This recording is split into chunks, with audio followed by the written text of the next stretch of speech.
Future IPS, because you are the future of our nation. మీ పేరుతో పాటు మీరు ఏం కావాలనుకున్నారో ఆ గోల్ రాసుకోవాలి. What's your name? Shamui. What you want to become? Engineer.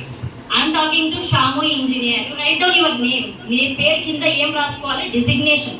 ఎప్పుడైతే టాల్ బిల్డింగ్స్ కి చూసారా, హైదరాబాద్ కానీ సిటీస్ కానీ లేదా మన ఆధునిలో కానీ ఇంటి ముందు ఒక డిజిగ్నేషన్ నేమ్ ప్లేట్ తోటి హౌసెస్ చూసారా? ఎప్పుడన్నా హౌసెస్ చూసినప్పుడు మీకు అనిపించిందా, అరే ఫ్యూచర్లో నేను కదా ఇట్లా ఇల్లు కట్టి నా పేరు కింద నువ్వు ఏమేం చదువుతున్నావా, ఎంఎస్సి, ఎంబీ, ఎంఫిల్, పిహెచ్డి కదా, కొంచెం ఇట్లా రాసుకుంటే మనకి ఏమనిపిస్తుంది?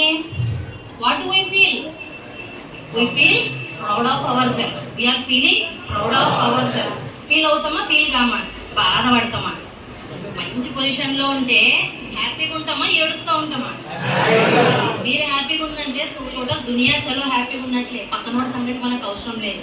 That is what the self belief. I'm talking to a soft skill called self belief. Self belief అంటే ఏంటి? తనను తాను నమ్ముకోవడం, తన పొటెన్షియల్ని తాను నమ్ముకోవడం, తన ఎబిలిటీస్ని తాను నమ్ముకోవడం. ఇందాక మనం చేసినటువంటి ప్రాక్టీస్ని ఏమంటాము అంటే, ఈ సైంటిఫిక్ మెథడ్లో సైకాలజీ పరంగా మీరు చేసినది ఒక యాక్టివిటీ.